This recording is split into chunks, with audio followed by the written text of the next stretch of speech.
제가 이번 주에 아내와 이런저런 대화를 나누다가 우리 아이들의 솔직한 마음을 알게 되었습니다. 아내가 아이들에게 이런 질문을 했다고 해요. 이제 곧 성탄절인데 마음이 좀 설레이니? 이렇게 질문을 했다고 합니다. 근데 우리 큰아이가 아니요, 별로 설레이지 않아요 라고 답했다는 거예요. 둘째와 막내는 뭐 기계적으로 이렇게 대답을 한 것 같아요. 예수님 때문에 설레요. 근데 표정은 전혀 기쁨이 없는 그 말을 전해 듣는데 제 마음에 질문 하나가 들었었습니다. 우리가 성탄을 기다리는데 왜 설레어야 될까? 여러분 설레이십니까? 오늘 이 성탄절 예배가 하나님 앞에서 드려지는 이 예배가 정말 설레임으로 기다리셨나요? 그런 질문 드는 거예요. 왜 우리가 메리 크리스마스 이 성탄 시즌이 되면 그렇게 인사를 할까? 기쁜 성탄이라고 인사를 할까? 제가 생각을 해보니까 이제 저에게도 참 성탄에 설레이던 기억들이 있더라고요. 초등학교 다닐 때는 이 부모님께서 머리맡에 몰래 가져다 주실 그 선물을 참 많이 기다렸던 것 같습니다. 사실 뭐 저는 일찌감치 산타가 없다라는 사실을 깨달았지만 이 선물을 못 받을까봐 일부러 믿는 척 잠을 일찍 들기도 했던 것 같아요. 그래서 이제 성탄 전날에 일찍 자는 척 이게 실눈을 뜨고 언제 오시나 이렇게 기다렸던 그런 기억도 있고요. 부모님 나가시자마자 불을 켜고 막 포장기를 뜯던 그런 기억이 아직까지 생생합니다. 조금 더 제가 자라서 청소년기가 되니까요. 또 다른 의미로 막 설레이더라고요. 평소에 좋아하던 이 교회 누나가 있었습니다. 저희 아내에겐 비밀인데요. 이제 이 좋아하던 누나에게 성탄 카드를 보내고 싶어가지고 막 그 뭐 반짝이 풀도 사고 뭐 금색, 은색 나는 매직도 사고 마커도 사고 이래가지고 손수 카드를 만들었어요. 근데 이제 다른 사람들이 제 마음을 엿보면 안 되니까 들키면 안 되니까요. 그 누나 친구들까지 그 카드까지도 제가 다 만들어가지고 눈치채지 못하도록 그랬던 기억도 나고요. 24일 날 밤에 이제 행사를 하고 밤새워서 놀았던 기억도 참 많은데 그 레크레이션을 할 때에 내가 좋아하는 누나랑 같은 조가 돼야 될 텐데 막 이렇게 생각하면서 두근두근 되던 그런 설렘이 있었더라고요. 근데 이런 기억들을 가만히 제가 더듬어 보니까 제가 성탄을 손꼽아 기다렸던 이유 속에 정작 이 예수님이 없었다는 사실을 발견했습니다. 이 선물에 설레어하고 또 누군가의 만남을 기대하고 또 연말에 들뜬 분위기에 빠져 있었을 뿐이었어요. 그래서 제가 다시 한번 질문하게 되더라고요. 예수를 믿고 살아가는 나에게 또 우리에게 성탄은 왜 기쁜 날인가? 이 곳곳에 서울 광화문 광장에 가니까 큰 트리를 설치해뒀더라고요. 그 트리 앞에서 사진을 남기고 또 이 연말 시즌에 가족과 함께 여행도 가고 또 선물을 주고받는 것. 사실 이것은 예수님을 모르는 분들도 성탄을 기다리는 이유가 아닙니까? 근데 우리가 가진 이 기쁨의 이유, 우리가 메리 크리스마스하고 인사를 주고받는 이유가 세상에 그것과 별반 차이가 없다면 뭔가 잘못된 게 아닌가 이런 생각이 좀 들었어요. 여러분은 왜 성탄을 기뻐하십니까? 옆에 분 한번 얼굴을 보시죠. 표정을 한번 보시죠. 기쁨이 있으신가요? 성탄에 주는 기쁨이 정말 여러분에게 있습니까? 오늘 이 예배도 마찬가지예요. 우리가 성탄이 되면 아까 찬양대도 고백했지만 기쁘다 구주 오셨네 만백성 맞으라 막 소리 높여 찬양도 하고 또 제가 억지로 인사를 시켜드리면 그저 환한 표정으로 메리 크리스마스 이렇게 인사를 하시지만 정말 우리 안에 기쁨이 있는가? 오늘 본문을 보니까요, 천사가 예수님의 탄생을 가리키면서 큰 기쁨의 좋은 소식이다 이렇게 소개를 하더라고요. 10절을 보세요. 천사가 이르되 무서워하지 말라. 보라 내가 온 백성에게 미칠 큰 기쁨의 좋은 소식을 너희에게 전하노라. 예수님이 태어나셨다는 이 사실이 큰 기쁨의 좋은 소식이래요. 그런데 정말 우리의 삶에 예수님의 나타나심, 태어나심이 가장 큰 기쁨이 되고 있는가? 정말 좋은 소식으로 우리가 받아들이고 있는가? 우리가 이 질문 앞에 좀 솔직해질 필요가 있을 것 같습니다. 여러분, 우리는 누구나 좋은 소식을 들으면 기뻐하기 마련입니다. 오랜 시간 마음을 졸이면서 몇 개월 만에 진단을 받았는데 가지고 있던 암이 이제 깨끗하게 치료가 되었으니까 이제 6개월마다 한 번씩 오십시오. 이 소식을 들었을 때 얼마나 기쁩니까?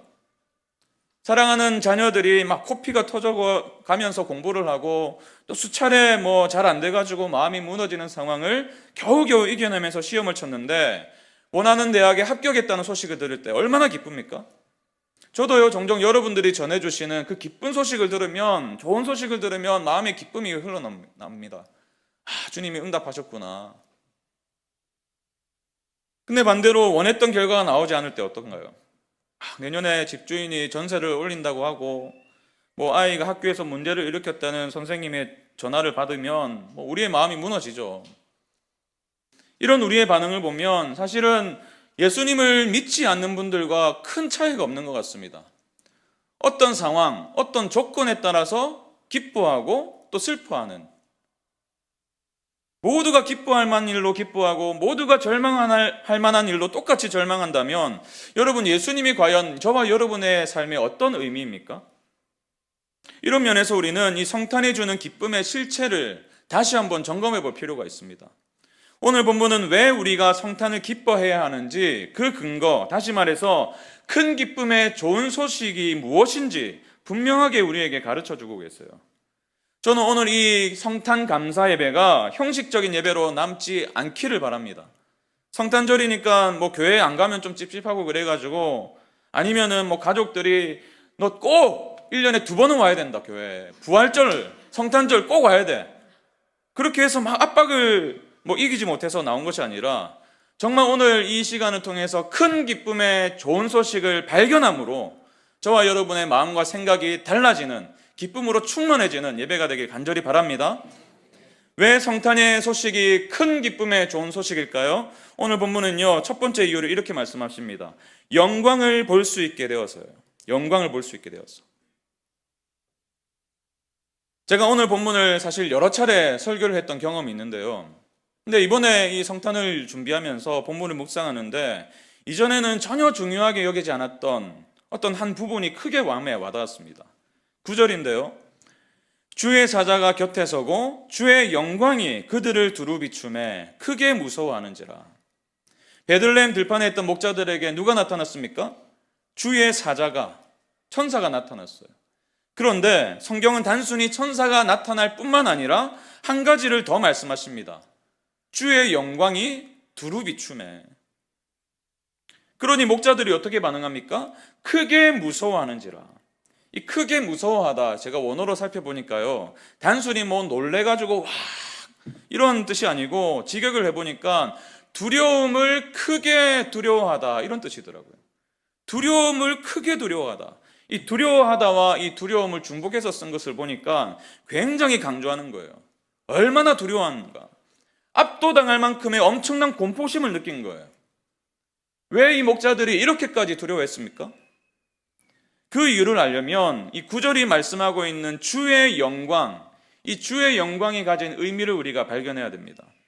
우리가 이 주님의 영광 얼마나 찬양도 많이 하고, 또 영광이라는 단어 자체가 우리 오랫동안 신앙생활 하신 분들에게는 너무나 익숙한 단어이다 보니까 주의 영광이 비추인 게 그렇게 두려워할 일인가? 이런 생각을 하실 수도 있어요. 그리고 이런 생각 자체가 사실 우리가 얼마나 주님의 엄청난 은혜를 누리고 있는가, 그것을 역설적으로 말해주고 있는 사실입니다.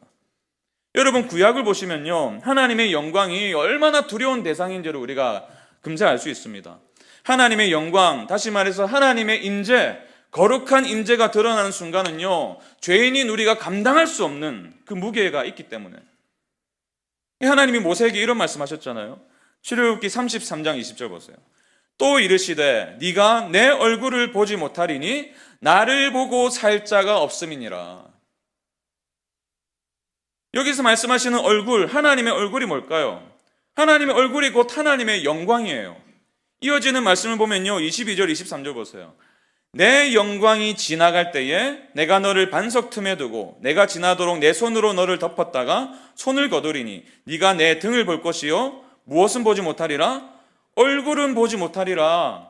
그러니까 하나님의 영광과 하나님의 얼굴은 같은 의미예요. 이사야도 마찬가지 아닙니까? 이사야가 환상 중에 하나님의 보좌와 그분의 영광을 바라보았습니다. 그 영광 앞에서 어떻게 반응했습니까? 이사야 6장 5절 보세요. 그때에 내가 말하되 화로다 나여 망하게 되었도다.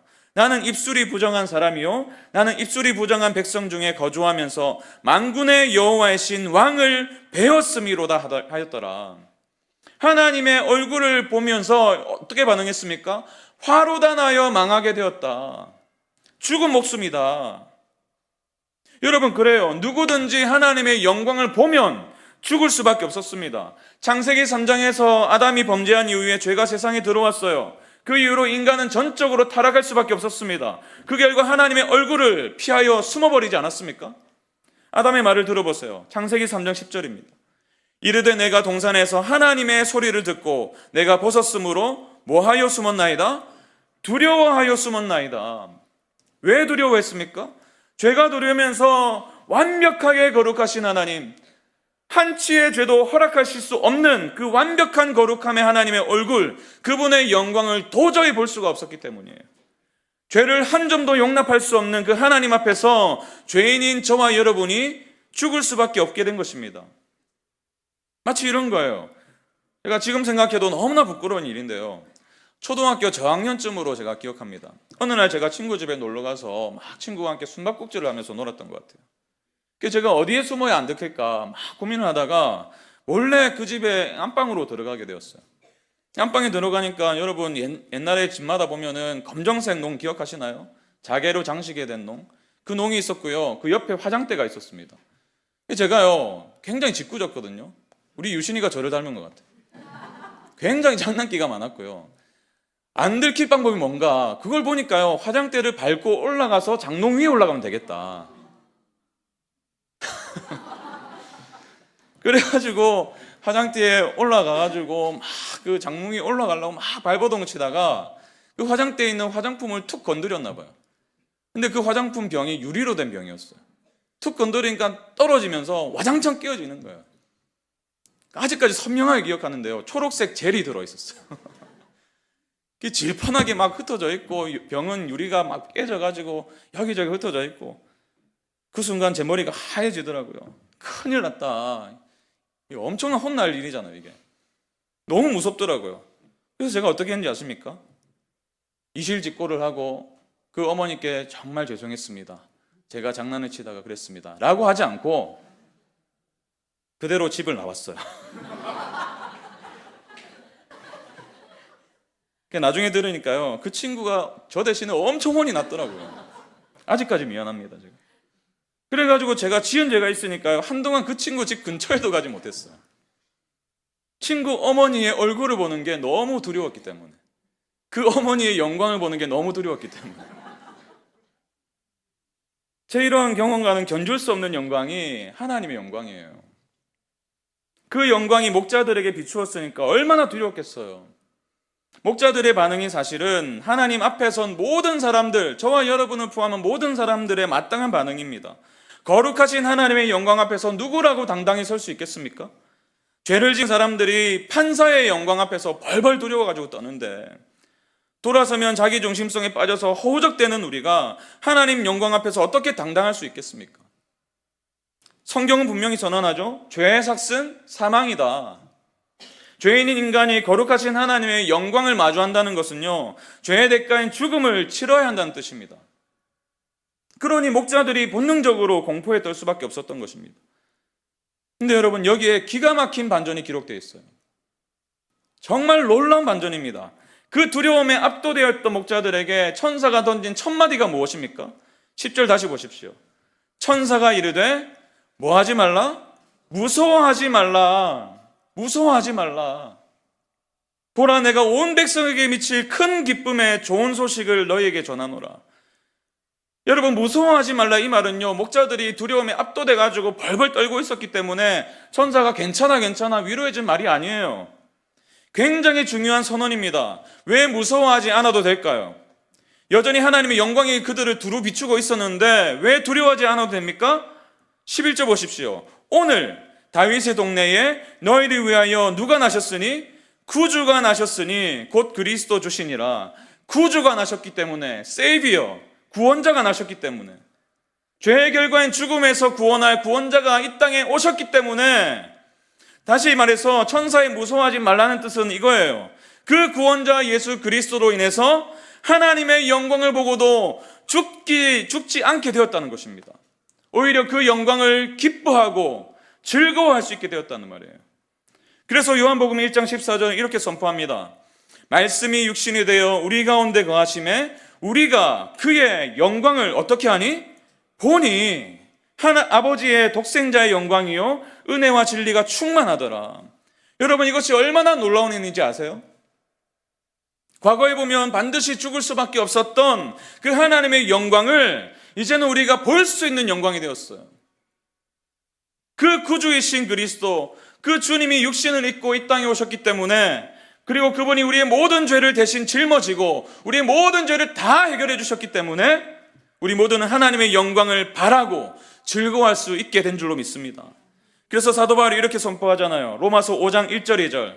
그러므로 우리가 믿음으로 의롭다 하심을 받았으니 우리 주 예수 그리스도로 말미암아 하나님과 화평을 누리자. 또한 그로 말미암아 우리가 믿음으로 서 있는 이 은혜에 들어감을 얻었으며 하나님의 영광을 바라고 즐거워하느니라. 할렐루야. 하나님의 영광이 더 이상 두려운 것이 아니라 바라고 즐거워하느니라. 그래서요, 이 14절에 천사들이 부른 찬양이 우리의 찬양이 되는 거예요.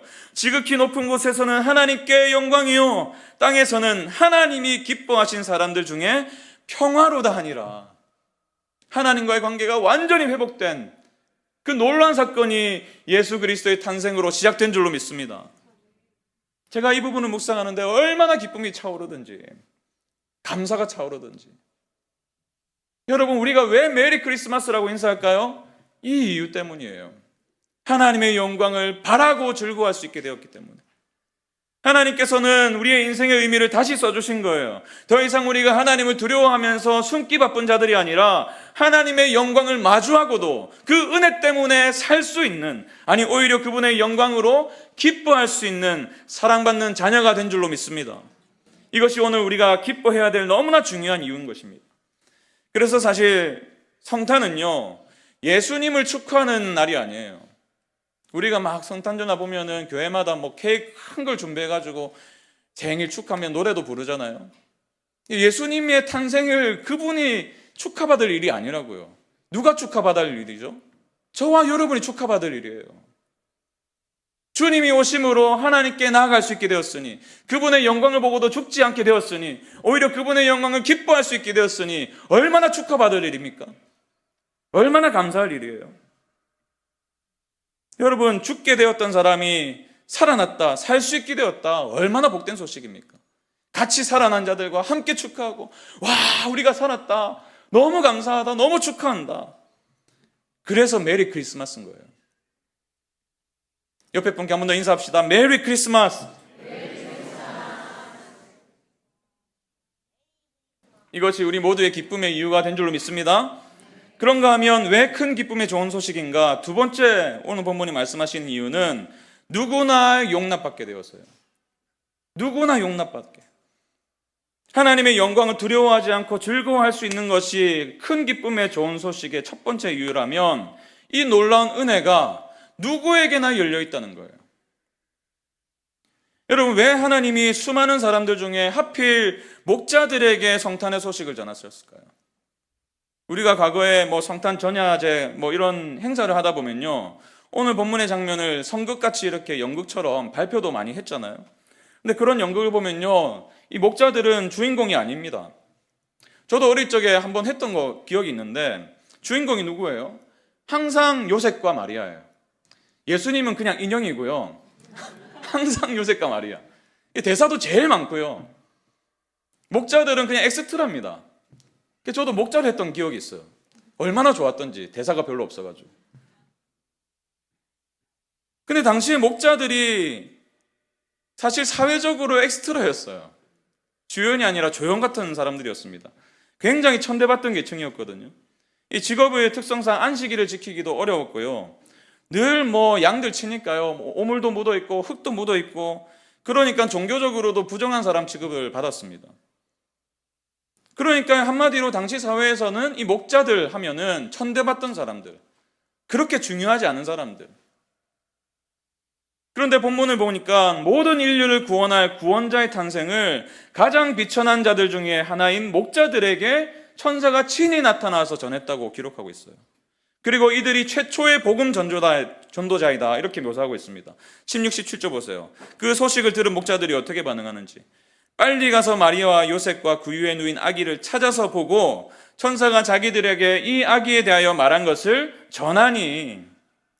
최초의 전도자. 왜 목자일까요? 왜 가장 비천한 자들일까요? 왜 화려한 위치에 있는 자들이 아니라 권력자들이 아니라 가장 낮은 자들입니까? 여러분, 하나님의 기준은 세상과 다른 거예요. 세상은 자격 조건을 갖추어야 사랑을 받을 수 있다고 말합니다. 이러이러한 자격을 갖추어야 너 인정받아. 너 사회에서 성공을 해야만 인정을 받을 수 있어. 그래야 사랑받을 수 있어. 그러나 하나님은 아무런 자격이 없어도 사랑하겠다 말씀하시는 거예요. 그래서 천사가 이렇게 선포한 것입니다. 천사가 이르되 무서워하지 말라. 보라, 내가 온 백성에게 미칠 큰 기쁨의 좋은 소식을 너희에게 전하노라. 누구에게 미칠요? 온 백성에게. 이 영어 성경을 보니까 모든 사람을 위해, 부자든 가난한 자든 권력을 가진 자이든 그렇지 않은 자이든 모든 사람을 위한 큰 기쁨의 좋은 소식. 여러분, 여기에는요 예외가 없습니다. 평생을 하나님을 모른다고 말하면서 살아왔던 그런 사람이든 아니면 4대째 신앙을 가진 집안에서 태어난 사람이든 차별이 없어요. 제자훈련, 사역훈련 다 받은 사람이든 수십 년 신앙생활하면서 아직까지 성경도 한번 제대로 읽어보지 않은 사람이든 상관없습니다. 심지어 교회 다니는 사람을 비난하고 욕하던 사람이라도, 또 부모가 부탁하고 사정해가지고 성탄절에만 예배를 드리러 나온 사람이라 할지라도 모든 사람을 위한 큰 기쁨의 좋은 소식. 여러분 생각해 보십시오. 만약에 예수님이 예루살렘의 그 도시에 화려한 왕궁에서 권세 있는 자들의 깨끗한 방에서 태어나셨다면 목자들이 어떻게 거기를 들어갈 수 있겠습니까? 냄새나는 옷을 입고 거칠게 살아왔던 그들이 그곳에 어떻게 들어갈 수 있겠어요? 시도조차 못했을 거예요. 그들 스스로가 나 같은 자가 어떻게 들어가나 포기했을런지도 모릅니다. 그래서 천사는요 그 예수님이 어디에서 태어나셨는지 분명히 말씀하시면서 이를 표적이라고 말해요. 오늘 본문 12절 보십시오. 너희가 가서 강보에 쌓여 구유에 뉘어 있는 아기를 보리니 이것이 너희에게 표적이니라 하더니. 구유에 누워 있는 아이. 마리의 식탁이잖아요. 마리 밥을 먹던 곳이잖아요. 구유. 고급스러운 방이 아니라 초라하기 이를 데 없는 구유. 근데 이 장을 보면요, 이 구유라는 단어가 3번이나 반복돼요. 성경에서 반복은 강조한다는 의미거든요. 단순히 아기가 누워있던 장소를 설명하는 게 아니에요. 굉장히 중요한 신학적인 주제가 담겨 있습니다. 누구나 올 수 있고 누구에게나 열려있는 곳. 주님이 구유에 누이셨다는 것은요 하나님의 강력한 의지를 전하고 있는 메시지예요. 세상은 너희를 거절할 수 있다.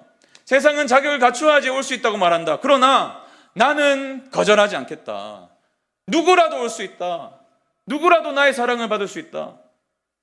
세상은 연봉을 따지지만, 타고 다니는 차로 사람을 평가하지만, 뭐든 해낼 수 있는 능력을 요구하지만, 그래야 받아들여지지만, 그래야 인정받지만, 하나님은 그 메시지를 거부하시는 거예요.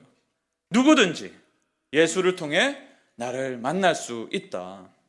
돈이 없어도, 인생에 늘 상처만 받고 상처투성 인생을 살았어도, 세상에서 도무지 인정받을 수 없는 그런 비천한 인생을 살아간다 할지라도 구유에 있는 예수, 십자가에 달려 죽으신 예수, 가장 낮은 곳, 가장 비천한 곳에 있어서 누구든지 만날 수 있는 예수를 통해 내가 용납할 것이다. 내가 인정해 줄 것이다. 내가 나의 영광을 보게 할 것이다.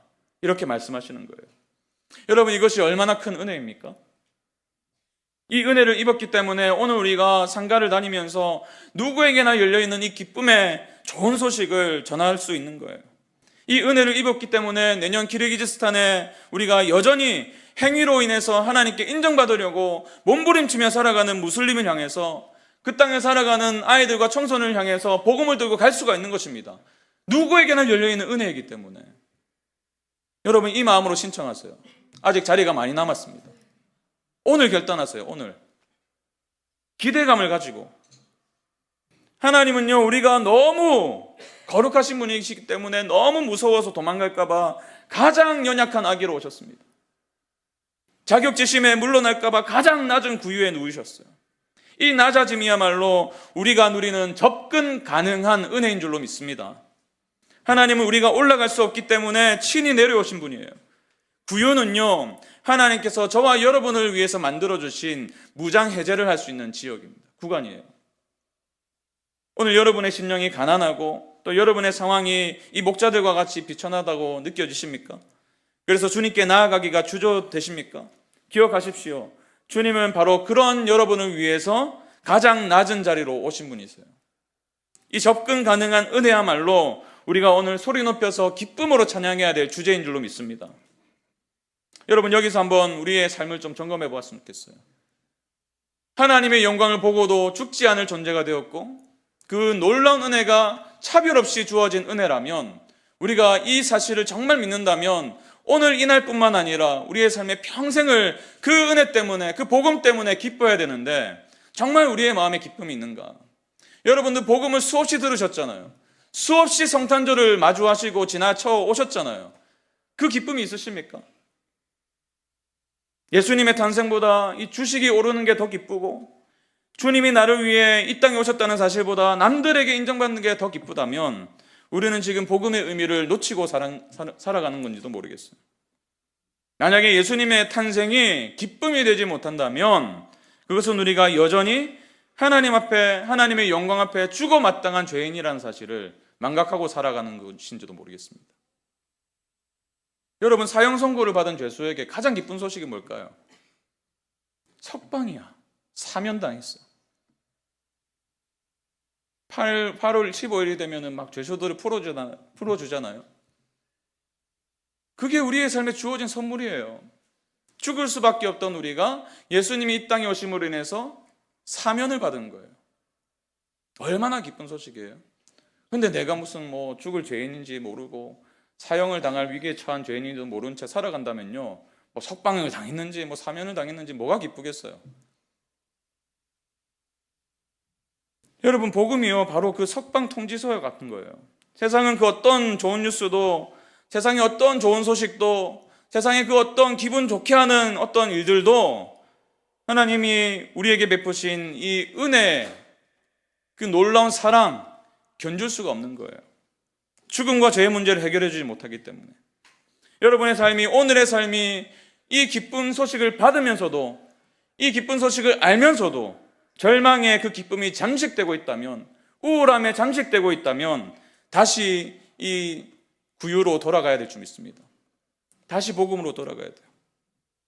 그래서 오늘 이 성탄절을 통해서 다시 한 번 더 복음을 되새기면서 우리에게 주시는 두 가지 적용이 있는데요. 첫 번째 본문이 주시는 적용은 이것입니다. 복음을 마음에 새기며 살아가야 됩니다. 굉장히 단순하고 너무나 당연하게 받아들여지는 문장일 거예요. 복음을 마음에 새기며 살라. 근데 잘 안 되잖아요. 여러분, 매일매일 복음을 마음에 묵상하며 사십니까? 아닐 거예요. 다른 것들이 얼마나 우리 마음에 가득 채워지는지 몰라요. 오늘 19절을 보시면요, 마리아가 목자들의 말을 들어요. 그 놀라운 천사의 복음의 소식을 듣잖아요. 그 말을 어떻게 했다고 기록하냐면요, 19절 보십시오. 마리아는 이 모든 말을 마음에 새기어 생각하니라. 마음에 새기어 생각하니라. 이 마음에 새기다, 생각하다, 이 깊이 생각하면서 이 조각난 퍼즐들을 막 맞추듯이 깊이 묵상하고 깊이 생각하는 거예요. 여러분, 매일매일 우리가 이 기쁨을 잃지 않으려면 어떻게 해야 된다고요? 복음을 마음 깊이 새겨야 돼요. 매일 복음을 마주하셔야 됩니다. 그래서 이 조각을 맞추듯이 깊이 생각하다 보면요, 그 조각이 맞춰지는 거예요. 내가 올 한 해 2025년을 살았을 때에 겪었던 수많은 아픔들, 또 눈물의 시간들, 이 일이 왜 일어났는가, 복음을 깊이 생각하고 묵상하시면요, 맞추어지는 겁니다. 아, 그래서 그랬구나. 아, 그래서 이 일을 하나님께서 허락하셨구나. 이 조각이 맞추어지다 보면요, 마음의 기쁨이 다시 한번 회복돼요.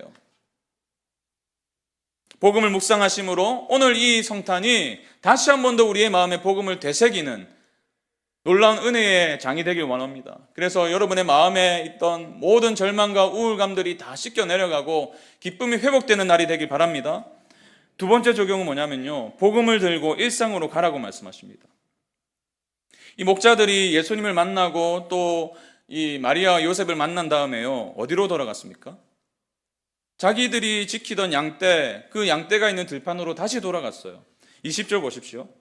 목자들은 자기들에게 이르던 바와 같이 듣고 본 그 모든 것으로 인하여 하나님께 영광을 돌리고 찬송하며 어떻게 했더라? 돌아가니라. 찬송하며 돌아가니라. 예수님 만났다고 해서 이 목자들이 갑자기 귀족이 되고 신분이 바뀐 게 아닙니다. 다음 날 눈을 뜨면 다시 들판으로 나가야 돼요. 다시 양들과 함께 살아가야 돼요. 여전히 사회적인 지위가 회복되지 않는 그 상태였을 거예요. 그러나 달라진 게 있습니다. 감사가 회복되었어요. 하나님께 영광을 돌리고 찬송하며 돌아가니라.